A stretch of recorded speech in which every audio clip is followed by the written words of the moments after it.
Hello, and welcome to Women at Work Life Happens podcast. My name is Karen, and I am the founder of a women's networking group in Northern California. Please check us out at marinwomenatwork.com. And our goal, whether attending a meeting, collaborative social, or listening to a podcast, is to always educate, inspire, share, and most importantly, be authentic. So please enjoy today's topic. Be sure to check out all of our podcasts, as I am sure you will find relevance in each and every one of them. And check us out at marinwomenatwork.com. Enjoy. Bye for now.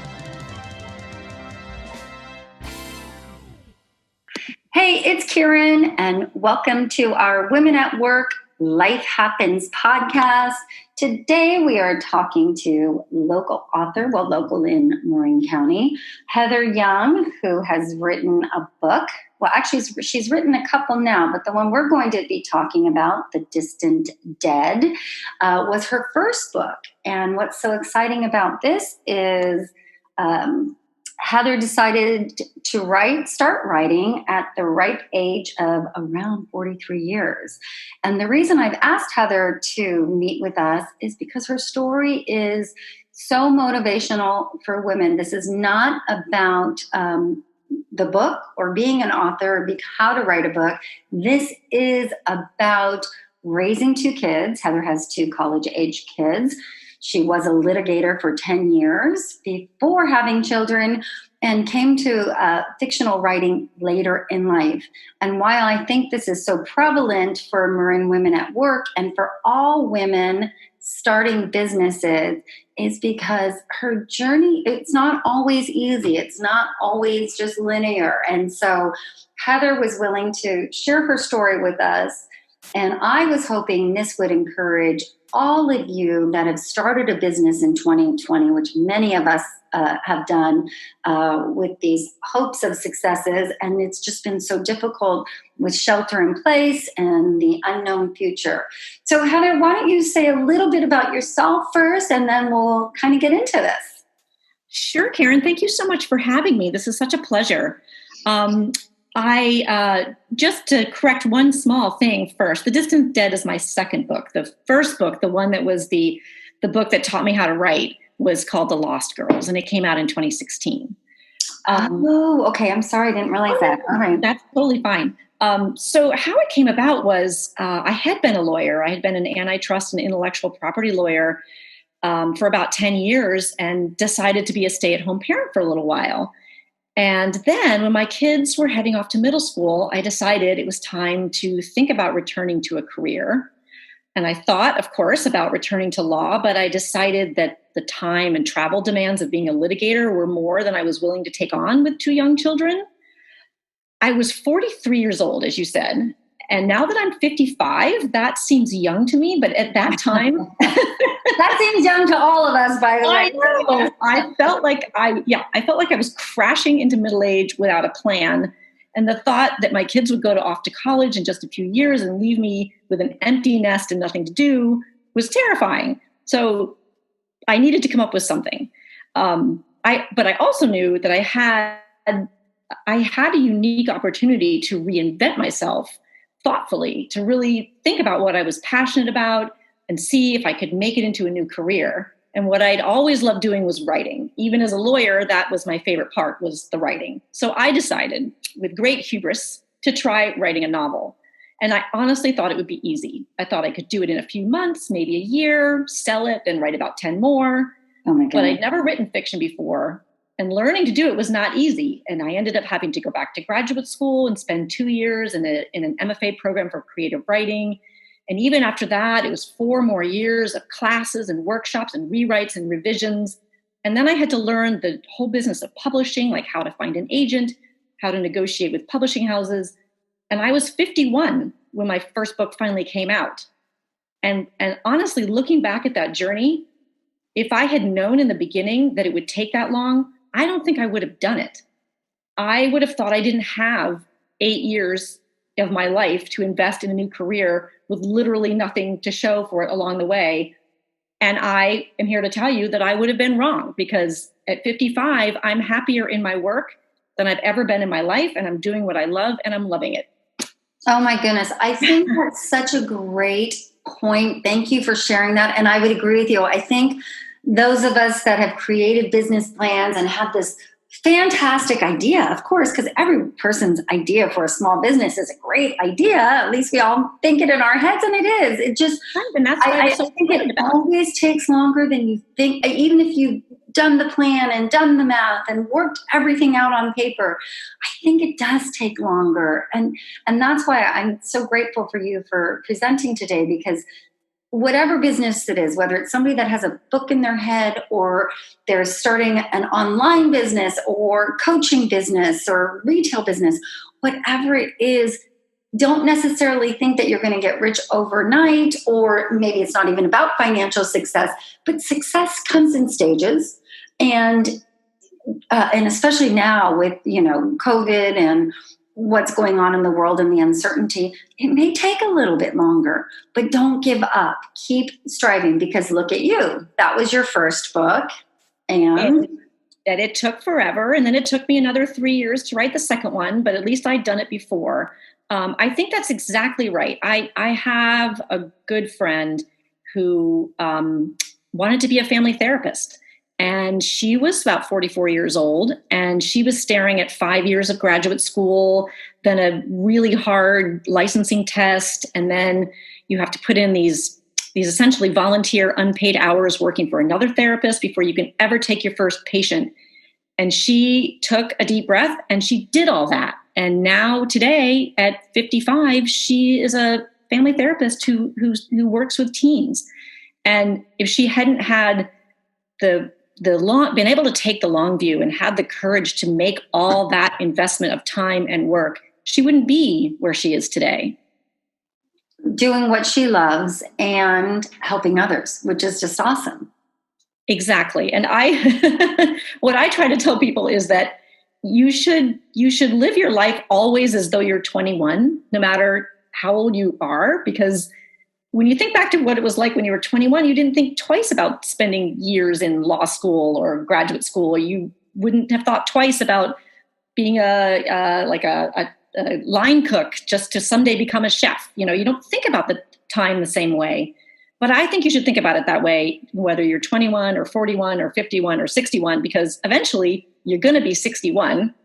And maybe you'd rather be a 61-year-old with a published book or your own business or your family therapy clinic than not.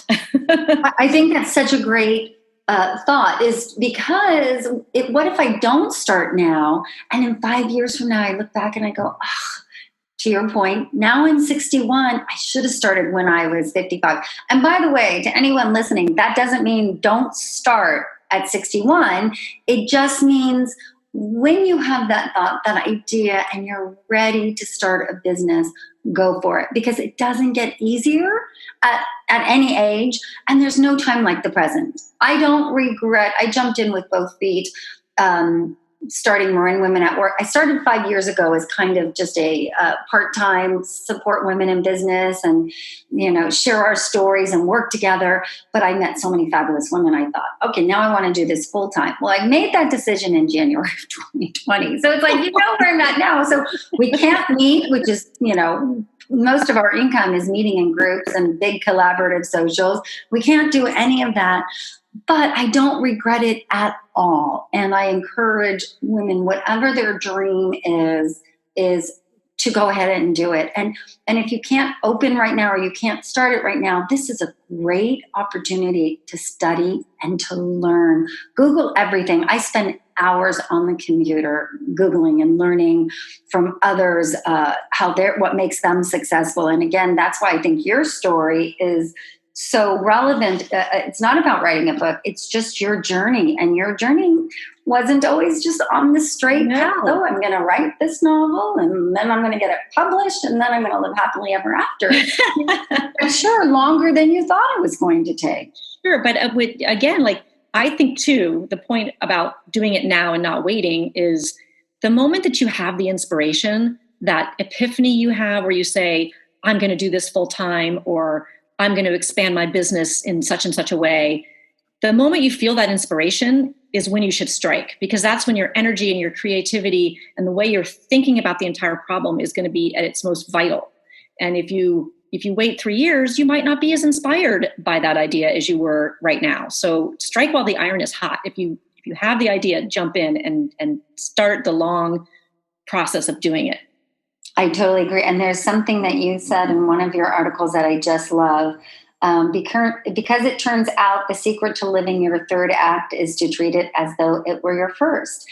And you touched on that in the beginning. At 21, we oh my gosh, we jumped in with both feet to just about everything. I had a women's clothing store when I was 24. And it's like, oh my, if I were to write the business plan that I know how to write, and if I did all of that when I was younger, I probably would have been fearful to jump in. But then the reality is I did it and it was successful for 6 years. And I'm so glad I did it because that was part of my path. And you also talk about, life right now has a lot going on with losses like, I'm reading your article, losses like divorce or the deaths of our parents. And it leaves gaping spaces in our emotional houses. And I can tell you, by following your dream, living your dream, it can fill those gaps. And it's scary. Yes, it's scary. Yeah. I'm sure when you were writing your book, it's like, what if people don't like this? I mean, do authors go down that path? I don't know. We live in the cave that's at the end of that path. The dark cave where we're convinced everybody's going to hate everything we write. There are very few more insecure positions to be in than being an author. But I think it does translate to, if you have a business, you have to worry about, are people going to think I'm a good therapist? Are they going to want to hear my nutritional advice? Are they going to want to buy my clothes? There is that voice in our heads, unfortunately, that is always whispering failure, failure, failure. And I do think that, like, just by virtue of being an entrepreneur, you're able to silence that voice to at least some extent. I would agree. I think, I would imagine most small businesses do grapple with that, like, oh my gosh, what if no one likes my idea? But I think you do. If I could suggest one word of advice, is you can't go there. You really can't. You just have to form your business plan. You have to be focused on what you believe in, and then the results will come. They really will. And if we let ourselves go to that fear, I always say live without fear. And I can't always do it myself, but I really try to live without fear. And if you can do that as a small business owner, and again, jump in with both feet, you will be successful in various ways. And for some, it's monetary reasons. For others, it's just giving back to the community. But to just do what you did. And whether it took 8 years? It took 8 years. Yes. And I think if I could pat us all on the back a little bit, I do think that one major difference between people who do take the leap and open the business or write the book or make the jewelry, they are people who are able to, if not completely silence the fear, at least ignore it, because the fear is what's going to keep you from doing it. Right. And if you've made it this far, then you're at least able to conquer that fear. And everybody who is listening to this should feel very proud of themselves because they did that. They wouldn't be doing what they're doing in their lives if they hadn't been able to do that. And I don't think even in these trying times that should stop us, because we will get out of this. And you've laid the path, or you've started a format for success once we are on the other side of that. And that's why, again, I reached out to you, and I so appreciate you willing to share your story, because you have such a positive outlook on what it takes to follow your dream. And I just would love for you to share a little bit more about what you say in that article. I wasn't afraid, and suddenly I understood something. During the years I'd spent becoming an author, I'd completely forgotten where I was in the play of my life. Yes, I think that was absolutely the key. At some point, like I said, I started it thinking it would actually take very little time. And at the end of it, looking back, I think it's true that if I had known it would take that much time, I probably would have been daunted and I wouldn't have done it.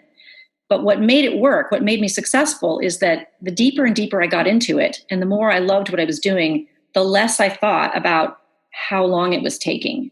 So I was able to forget that ticking clock and forget that I was now 45, 46, 47.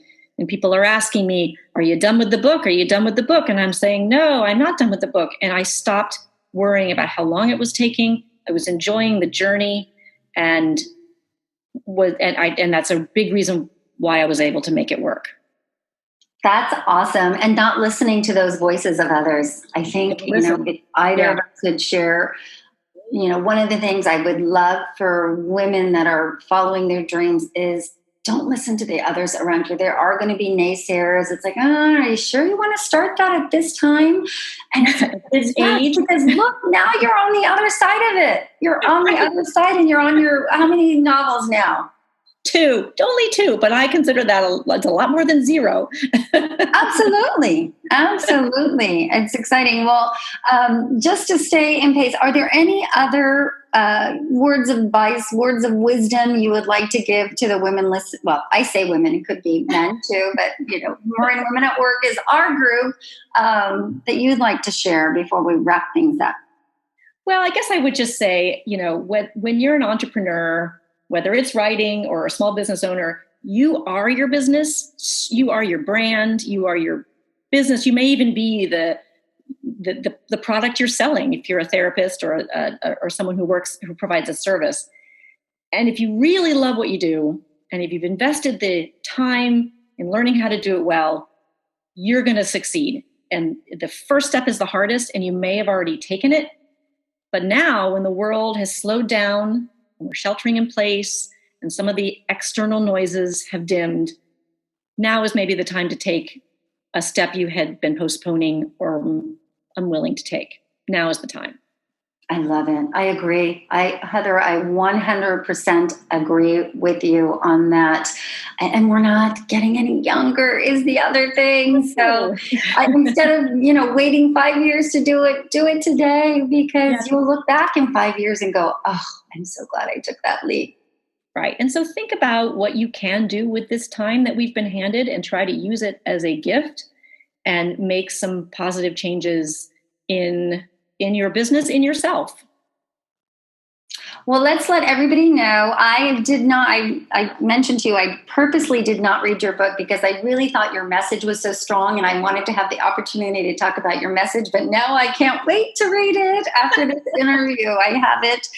It's on the way, ordered. They can find it on my website at marinwomenatwork.com. And then do you want to share your website with them so they have a way of reaching you? Anybody listening to us today? Yeah, absolutely. Thank you. It's heatheryoungwriter.com. And Book Passage has signed copies of the book if anyone wants to swing by and pick one up. Oh, fabulous. Oh, okay, great. And again, the book is The Distant Dead. What was your first book again? It was The Lost Girls. The Lost Girls. So there's 2 books to choose from. And since we all have a little more time on our hands, it's a great opportunity to catch up on some reading, I'm sure. It is. I highly agree. Thank you. I so look forward to meeting with you again and sharing your book with others. Thank you, Karen. It was just delightful to meet you and terrific to be here.